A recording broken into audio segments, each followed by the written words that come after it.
네, 교회 여러분 안녕하십니까? 오늘은 23일 화요일입니다. 함께 나눌 말씀은 어제에 이어서 시편 44편 9절부터 26절 마지막 절까지 살펴보도록 하겠습니다. 제가 본문 한번 봉독해 드리겠습니다.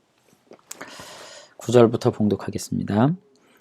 그러나 이제는 주께서 우리를 버려 욕을 당하게 하시고 우리 군대와 함께 나가지 아니하시나이다. 주께서 우리를 대적들에게 돌아서게 하시니 우리를 미워하는 자가 자기를 위하여 탈취하였나이다. 주께서 우리를 잡아먹힐 양처럼 그들에게 넘겨주시고 여러 민족 중에 우리를 흩으셨나이다. 주께서 주의 백성을 헐값으로 파시며 그들을 판값으로 이익을 얻지 못하셨나이다.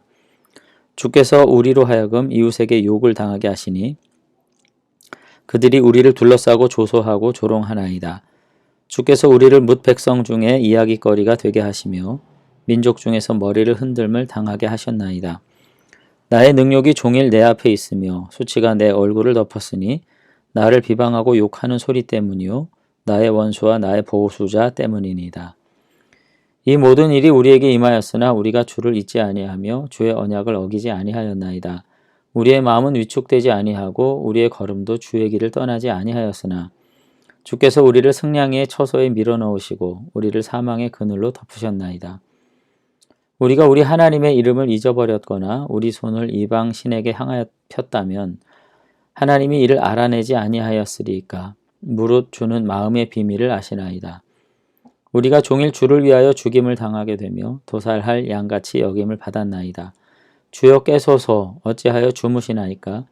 일어나시고 우리를 영원히 버리지 마소서. 어찌하여 주의 얼굴을 가리시고 우리의 고난과 압제를 잊으시나이까. 우리 영혼은 진토 속에 파묻히고 우리 몸은 땅에 붙었나이다. 일어나 우리를 도우소서. 주의 인자하심으로 말미암아 우리를 구원하소서. 아멘. 네, 어제 본문을 다 하려다가 내용이 좀 길어서 오늘 계속 이어서 좀 보겠습니다. 이스라엘의 비극에 대한 이유를 지금 시편 기자는 찾고 있습니다.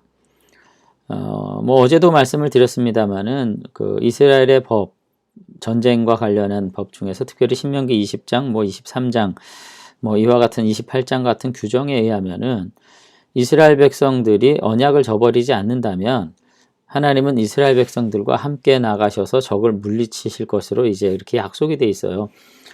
그러나 언약을 파괴했을 때는 이것은 무효하고요. 함께 나가지 않을 수 있습니다. 구절이 지금 그 말씀을 하는 거예요. 지금 이스라엘이 당한 능욕은 하나님께서 우리와 함께 가지 않으셨기 때문인데 지금 하나님께서 함께 가지 않았기 때문에 이스라엘이 이웃에게 능욕을 당하고 열방의 조속거리가 됐고 이러한 수치는 자신들의 패배로 끝나는 것이 아니라 하나님에게도 치욕적인 것이고 하나님의 이름이 더럽혀지는 이런 상황을 맞이하게 됐습니다 하는 내용들이 오늘 지금 대충 9절에서 16절까지 지금 나오고 있습니다. 시인이 지금 자신들의 고난을 자신들의 고난이라고만 이야기하고 있지 않다는 점에 우리가 주목해야 될 것 같아요. 결국은 시인이 더 생각하는 것은 자신들을 통해서 드러난 하나님의 영광인 것인데 어쨌든 왜 그런지는 알 수 없지만 일단 하나님이 우리와 함께 하시지 않았습니다. 이렇게 고백합니다. 여기 보면은 9절의 말씀은 우리가 주목해서 봐야 되는데 우리가 하나님의 언약을 저버렸기 때문에 버림받았습니다. 이렇게 말하지 않고 하나님께서 우리를 버려서 능욕을 당하게 하시고 우리 군대와 함께 나가지 않았습니다. 라고 말한다는 점에서 그 이유에 대한 의문이 남아있는 걸 알 수 있어요. 우리가 언약을 저버리지 않은 것 같은데 저버린 것 같지 않은데 어쨌든 우리와 함께 가시지 않았기 때문에 우리가 지금 하나님의 언약을 저버린 것 같은 상황에 직면해 있는 거예요. 여기에 대해서 굉장히 지금 의문을 갖습니다. 시인은. 그러니까 모든 것이 다 이제 신앙적인 거, 이제 우리가 예를 들어서 뭐든지 항상 교회 중심으로 생각하고 언제나 교회를 중심으로 시간을 분배하고 열심히 헌신하고 이런 것이 신앙적인 것이라고 이제 말씀할 수도 있는데 저는 이것이야말로 정말 신앙적인 어떤 고뇌 그리고 신앙적인 어떤 고민이라고 저는 생각을 해요. 현실은 패배했기 때문에 수욕과 능욕을 당하고 열방의 포로 끌려가고 고난당하고 있기 때문에 지금 하나님께서 우리와 함께 하시지 않은 것이 분명한 것 같은데 문제는 그러나 자신들은 하나님과 함께하지 않았던 것만은 아니라는 거예요. 그런 점에서 오늘 우리도 그렇잖아요. 우리가 신앙 안에서 정말 경건하게 살고 하나님께 버림받을 그 어떤 이유가 없는데도 고난당하는 측면이 있죠. 고난당할 때가. 알 수 없는 거예요. 우리는 신앙이 너무나도 우화적으로 탁 맞는 것처럼 말이죠. 착한 사람 복을 받고 악한 사람은 화를 당하고 이런 것처럼 생각되지만 현실 속에 그렇게 모든 것이 다 이해되고 단순하게 모든 것이 까닭이 정리되지 않는 게 현실인 거죠. 오늘 시인은 그렇게 이야기를 합니다. 우리도 구약을 살펴볼 때 무조건 이스라엘에 대한 부정적 언급이 굉장히 많죠. 그들이 언약을 저버려서 결국은 포로됐고 버림받았다. 이렇게 이제 판단하는 경우가 많지만 정작 본인들은 억울하다고 지금 말하고 있고요. 이와 같은 현실의 어떤 그 고뇌, 단순히 패배가 고통이 아니라 이 패배가 도대체 원인이 무엇인지에 대한 고뇌가 있고 하나님이 우리와 함께 하시자는 분명한 현실에 대해서 우리가 도대체 어떻게 이해해야 하는 그런 관점들이 존재한다는 점입니다. 복잡하게 말씀드렸는데요. 오늘 우리도 이런 아이러니가 있어요. 기도하고 믿음으로 살아도 때로는 그 결과가 어째 전체 믿음 없는 사람들에게 있어야 될 것 같은 일들이 있게 되는 현실이 있습니다. 욥도 그랬고 다니엘도 그랬고 모든 믿음의 사람들이 그랬어요. 그럴 때 하나님 아니 계시구나. 우리가 버렸구나. 이거는 믿음이 아니라는 겁니다. 우리가 알 수 없는 현실이 있어요. 도대체 우리가 경건히 산 결과가 이것인지 하는 생각이 들 때가 있어요. 그럴 때라도 여러분들 기도하실 수 있게 되길 바랍니다. 오늘 저자는 이 치명적인 치욕을 당하는 것이 하나님에게도 유익이 아니라고 얘기를 해요. 12절에 보면은 뭐라고 말합니까? 주께서 주의 백성을 헐값으로 파시며 그들을 판값으로 이익을 얻지 못하셨나이다. 주께서 우리로 하여금 이웃에게 욕을 당하게 하시니 그들이 우리를 둘러싸고 조소하고 조롱하는데 이것이 하나님에게도 은혜 영광이 아닙니다. 이렇게 얘기를 하는 거죠. 그러면서 조심스럽게 자신의 고백을 하나님 앞에 드립니다. 그게 이제 3년 17절부터 내용인데 17, 18절에 보면 이렇게 되어 있습니다. 이 모든 일이 우리에게 임하였으나 우리가 주를 잊지 아니하며 주의 언약을 어기지 아니하였나이다. 이 고백은 죄 짓고도 나 죄 안 졌어요 그러는 게 아니에요. 절대. 이렇게 어거지 부리면 나는 의롭고 공의로운데 하나님 이럴 수 있습니까? 지금 그런 태도가 아닙니다.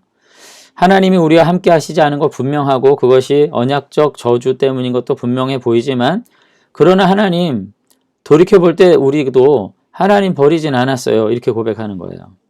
현실은 마치 내게 문제가 있는 것처럼 말하지만 원수들도 그렇게 조롱하지만 그리고 우리가 가지고 있는 신앙의 근간을 가지고 생각해 볼 때도 우리가 하나님 앞에 범죄한 것이 분명한 것 같지만 억울하지만 돌이켜 볼 때 그래도 하나님 우린 버리지 않았습니다. 이렇게 고백하는 겁니다. 이게 믿음이에요. 17절 18절 다시 한번 보겠습니다. 이 모든 일이 우리에게 임하였으나 우리가 주를 잊지 아니하며 주의 언약을 어기지 아니하였나이다. 우리의 마음은 위축되지 아니하였고 하고 우리의 걸음도 주의 길을 떠나지 아니하였습니다. 이렇게 얘기하는 거예요. 그리고 또 뭐라고 그럽니까? 20절에 우리가 우리 하나님의 이름을 잊어버렸거나 우리 손을 이방신을 향하여 폈다면 하나님이 이를 알아내지 아니하셨으리까 무릇 주는 마음의 비밀을 아시나이다. 이렇게 말하는 겁니다. 여러분 이 시편 기자의 고백을 통해서 볼 때 어쨌든 이스라엘이 전체적으로 다 범죄한 건 아닙니다. 그 범죄의 와중에 믿음을 가졌던 고백적 신앙의 사람들이 있었고 이 사람들이 정말로 하나님 앞에 하나님 우리의 마음이 떠난 것을 하나님은 더 잘 아시지 않겠습니까? 이 패배와 수치의 와중에도 우리는 하나님을 버리지 않고 마음이 위축되지 않고 우리는 언약을 떠나지 않았습니다. 그렇게 고백하는 거예요. 절대 하나님을 원망하는 것이 아니라 하나님을 향한 진정한 마음을 알아달라고 계속해서 간구하는 것입니다. 오늘 여러분 이 신앙, 이 마음 아픈 사랑의 신앙을 저와 여러분들이 간직할 수 있으면 좋겠습니다.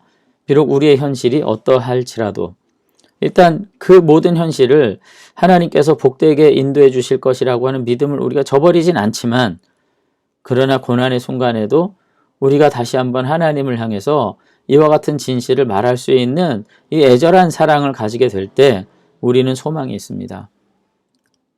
다시 한번요. 17절입니다. 이 모든 일이 우리에게 임하였으나 우리가 주를 잊지 아니하며 주의 언약을 어기지 아니하였나이다. 우리의 마음이 위축되지 아니하고 우리의 걸음도 주의 길을 떠나지 아니하였나이다. 우리가 우리 하나님의 이름을 잊어버렸거나 우리 손을 이방신을 향해서 폈다면 하나님이 이를 알아내지 아니하셨으리까. 무릇 주는 마음의 비밀을 아시나이다. 오늘 이렇게 고백을 하는 거죠. 여기서 오늘 이스라엘 탄식이 무엇인지를 알 수 있습니다. 그들은 전쟁의 패배를 탄식한 게 아니라 그 패배가 증언하는 사실이 거짓이라는 것.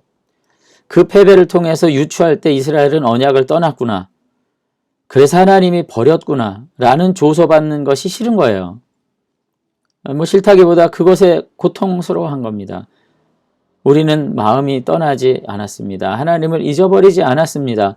이방을 향해 손을 펴지 않았습니다. 오늘 그러면서 그 부당함을 말하면서 그 하신의 진실성을 하나님께서 정말 이해하시기를 간절히 이제 소망하고 있는 거죠. 그러면서 오늘 여기 이제 22절 같은 경우에는 이제 예수님의 순환에 인용된 구절로 이제 보여지는, 이제 우리가 널리 알고 있죠. 예수님의 심정을 초기 교회 성도들은 시편 44편으로 이해를 했습니다. 예수님이 그렇잖아요. 예수님이 십자가 달려 고난당하실 것은 자기 죄 때문이라고 당시 유대인들은 그렇게 강조했어요. 그러나 아니잖아요. 악인들로 인해서 고난을 당한 것이지 그것이 본인의 죄 때문인도 아니고 하나님이 아니 계심도 아니잖아요. 인생이 그와 같은 억울함과 고통 속에 처해질 때가 있는데, 오늘 그럴 때 오늘 시인도 그렇고 예수님도 그렇고 믿음에서 떠나지 않았습니다. 오히려 하나님의 언약에 대한 믿음을 가지고 있었음을 고백하는 가운데 하나님께서 기억해 주시기를, 그 진심을 기억해 주시기를 바라는 이 순결한 믿음을 가지고 살았던 것을 볼 수가 있습니다. 오늘 우리도 이 순수함을 우리가 회복했으면 좋겠어요. 교회가. 예수 믿고 복받고 구원받자.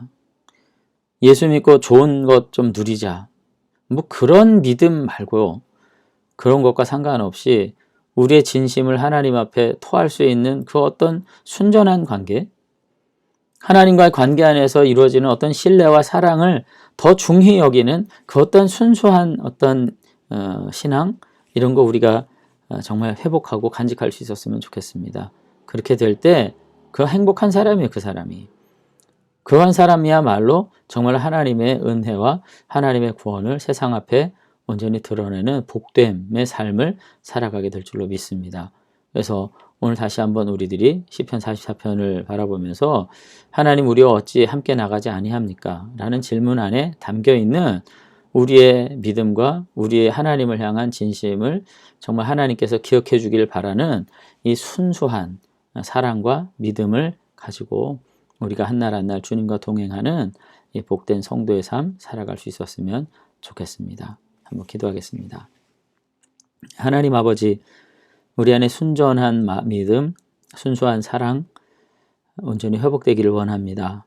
날마다 믿음 안에 산다고 하지만 우리의 기도와 경건이 전부 다 너무나도 현실화되고 세속화돼서 믿음을 통해서 얻는 어떤 결과를 따라 마치 그 믿음이 보상을 받고 믿음이 인정을 받고 교회가 인정을 받는 것처럼 살아가는 이 시대를 탄식합니다. 하나님, 때로는 예수님처럼 도살장으로 끌려가는 양과 같이 여김을 받게 되고 저들이 머리를 덤과 같이 정말로 측은히 여기는 존재가 되는 순간들이 있습니다. 하나님께서 버리신 것 같은 순간이 우리에게 있습니다. 그러나 잠잠히 고백합니다. 우리는 주님을 떠나지 아니하였고 주의 길을 벗어나지 아니하였고 우리의 마음이 위축되지 않았습니다. 하나님, 우리 안에 하나님을 향해 담겨있는 그 진심을 주님께서 기억하시고 우리를 붙들어 주시옵소서. 사랑하는 교우들 한 사람 한 사람 한 분 한 분 주님께서 기억해 주셔서 그 순전한 믿음 안에서 다시 한번 온전히 주님을 사랑하고 동행함으로써 약한 세대 가운데에서 하나님께서 주신 위로로 다시 한번 영원히 회복되는 귀한 은혜가 있도록 축복해 주시옵소서. 주님께서 함께해 주실 줄로 믿사옵고 예수님 이름으로 기도드리옵나이다. 아멘. 네, 오늘 하루도 다시 한번 그 순전한 사랑으로 주님과 교제하는 가운데 정말로 주님과 나만이 알 수 있는 그 잠잠한 기쁨과 위로를 누리시는 우리 교회 여러분들 되시길 주의 이름으로 축원합니다.